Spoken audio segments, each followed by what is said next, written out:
Namaste, beautiful yogis. Leo. So we're already up to Leo on the astrology classes, which is really fast for me because I thought this is such a big project. I can't imagine how long it will take to get through it because every week is one class, but it's moving fast. So the astrology yoga classes, exploring the signs, it's not an easy task to capture a whole sign because signs are, they're archetypes, they're metaphors, there's certain energy on the soul evolution, so you have to really capture it depending on how you feel that day. So with Leo we have the individualization of the soul, the fifth sign in the zodiac. It represents in the human life the child. It's very joyous, it's very aware of itself and its needs. And here we ask the question, who am I? Because in Leo the phrase I am is very powerful, very strong. Leo is ruled on the soul and on a personality level by the same planet, which only happens in Leo and Capricorn. So in soul astrology, Leo is ruled by the sun, the great illuminator, the teacher, the light bearer, the one that brings the light. On the personality level, sun is shiny, it's obvious, it's in your face, it's larger than life. So with Leos we have the ego, so obvious, so out there, because in Leo we have to individualize the soul and define who we are. It's important on the evolutionary path of eventually dissolving ourselves. So this earth is a place where we're supposed to come in order for us to be able to access lessons for our soul evolution. This is not a random place, an optional place, a place of no importance. Sometimes we say, oh, we're just souls. But no, we are here in this physical body for a particular reason. This place can teach us the lesson that we need for our soul evolution. So in Leo we get to define the identity, the ego, we get to express it, and with each sign there is a trap. We can get trapped into the so-called lower expressions of the sign, or this where we're not coming from we're not expressing the soul lessons. So in Leo we get to individualize ourselves. We really get to understand the ego, and in Leo we really get to, I'm interrupting every 2 minutes, or maybe it's the end of our walks and talks and I'll try to talk at home. But in Leo we really get to, that's the first place where we become individuals. We really become individualized. We become separate, coming from the original. That is the second fire sign. It's a fixed sign, so it has all the qualities of a fixed sign, like Taurus and Scorpio and Aquarius. Sometimes you wouldn't think of Aquarius. Oh no, it's windy, it's cars, it's a helicopter. In Leo we really get to become individualized so that we can define who we are, understand our own existence, and it will become full circle, especially when we go to the opposite sign of Leo, Aquarius, where we become one with the all. The all becomes the one, and we are part of the all, but here we are one. We are separate. Leo rules the heart and the spine, so good posture, open chest, generosity, courage, a really important lesson. So Leos, on a more psychological level, are leaders, a more defined ego, on both levels, soul and personality, really the expression of self-love. Now self-love could become obviously the lower expression of self-love, self-obsession, just self-centered, high-centered. On a higher level, once we understand ourselves as a part of the divine, this is the ultimate expression of self-love, and also self-expression, creativity, because if we are one with all and one a spark of the original creator, then we are that creativity, that energy. So we become a creator. Thus, Leo rules performance, arts, creativity, expression, and of course also rulership, the queens and kings, the leaders. You find Leos in many key positions. They tend to shine Leos, not always. Sometimes you would see it. Actually, oftentimes you would see Leos that are very subtle, very mellow, kind of low-key. That can be coming from other parts of the chart. Usually the ascendant can be a little more mellow of an ascendant, but underneath it all there will always be a Leo. There was always going to be that grandness about them, and that might not be the sun might not be the strongest expressed planet in their chart. So if they have a lot of Virgo, they might express more Virgo qualities than Leo qualities, but still there is going to be parts of the Leo there. But don't expect every Leo to, have huge reddish hair and larger than life personality. It does happen, but sometimes it's a little different. Sometimes the expression is a little different. You get to understand the Leo persona even in the subtleties. Especially, I have in my life my brother and Johnny, my partner. They're both born on July 27th, and that's not the only coincidence in my family with dates like that.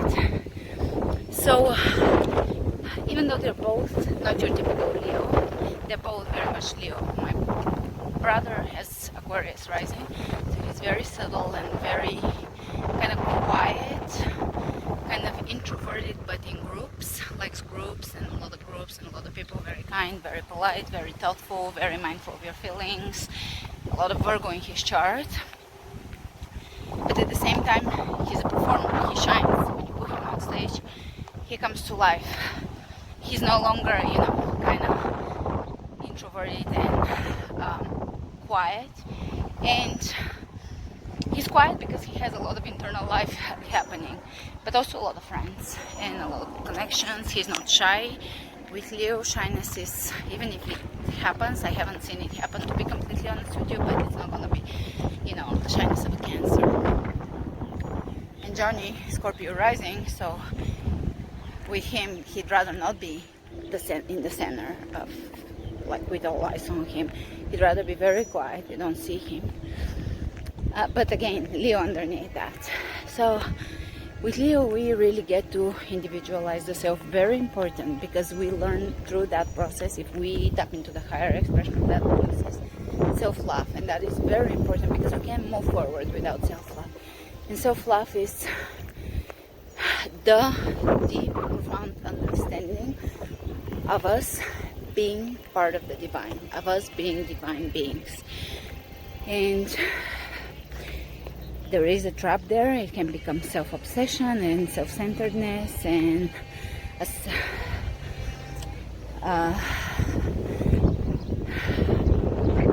eye-centric world. But if we keep bringing things into the higher expression of them, if we get centered in the heart and really express the soul, not so much only the personality. When we work on soul level, we get to really lift that self-love into something way more profound, deeper, bigger, and the self becomes the all. So it's far more than what it sounds like. I just love my, shoulders or something like that. So with Leo, we really get to be in the heart, to express the higher and all expressions of the heart, whatever the heart represents. Leo is a great teacher, There's sensitivity in Leo because there is a hidden ruler Neptune there, and also Venus, the arts and the illumination, again the highest expression of evolution. So yes, we are here to embody all the lessons of each and every sign, to integrate them and express them on soul level. With Virgo, we're going to finish the personality development, which is the first 6 signs, and we're going to move into the soul development if we make that choice, of course, because we have to have a spiritual awakening in order to move out of the personality into the soul development. And with Virgo, we're gonna be focused on the purification of the body, because only physically pure body can raise its frequencies in order to host higher vibration, higher frequency, the soul in it. So the soul will come in. The Virgo is another mother sign, the womb, the spiritual womb, where the soul is, the gestation of the soul begins. And the birth of the soul happens between the Virgo and the Libra, which is the midpoint, where the beginning of the return starts. That is the point of departure of the return in Virgo, and the beginning of the return is in Libra. So those are good concepts to contemplate, beautiful concepts to contemplate, because only through the integration of the developed ego can we dissolve, because we can dissolve something that we haven't even integrated or understood on a deep level, especially when it's part of the soul path. So that's why we can't just say, oh, Leo, ego. No, it's way more complicated than that. I mean, simple but complicated. I don't like the word complicated because it implies confusion and just frazzleness, fragmentation of the mind, but it's more profound than that. And I think I'll stop. I'm sure I forgot a lot of things about Leos, but with Leos you have to be careful, because they do have their blind spots. One is, the generosity that really fulfills them. So it's generosity, but not for the other. Selfless, of course, is generosity that feels good, but so is in Cancer. In Cancer is like caring for others because it feels good, not because for the others. So the level of selflessness in each sign is very important, and a path to developing even the most selfless of activities. In Aquarius, even when you do things for the community, it still is because the ego feels fulfilled, and nothing's wrong with that, as long as you continue growing through that process and it becomes an integration where we understand our existence as divine existence and as us individual parts of the whole. So with Leo, of course, compliments can be their blind spot, but if you have a Leo child, hopefully you're watching this early on. If you have a Leo child, make sure that you never smear them, never put them down, never discipline them by shaming them or restricting them. With Leo, you only want to ground them and boost them. So you want to see where they're good and nurture that. They can't be shut down. That really imbalances the Leo energy, and they cannot become the great creative spirits that they are if they're suppressed in early childhood, or in general. They should never be suppressed. Of course, we don't want an overexpanded ego either, so there has to be grounding and continuous working and understanding not only our own need but the others' needs. But with Leo, just remember to not suppress them, to not put them down, put their work down. Always pay attention to their creativity, artistic projects. That goes for all children, but never, tell them that they're not good at something, that they're not smart about something, and so forth. They only respond to being noticed. The more you notice them, the more they'll try to expand and grow. The more you put them down, the less they'll try. So you have to use your psychological powers in order to raise a Leo, because the ego is so big that it can be very gentle, right? Very sensitive. So you have to protect it and also develop it towards the soul expression of Leo. So it's every parent's job is obviously an art form and a mission and a journey, but that's about it for me. All right, so I hope you learned some. There is a lot more about Leo that I can say, but you get some of it. I wouldn't even say the basics because there's no basics. With Cancer, I brought it down to a basic one thing, which is the foundation of the house is the fabric of light. It was a very profound realization. I think after I slept on it for a few days, I just had an actual experience, like I experienced it.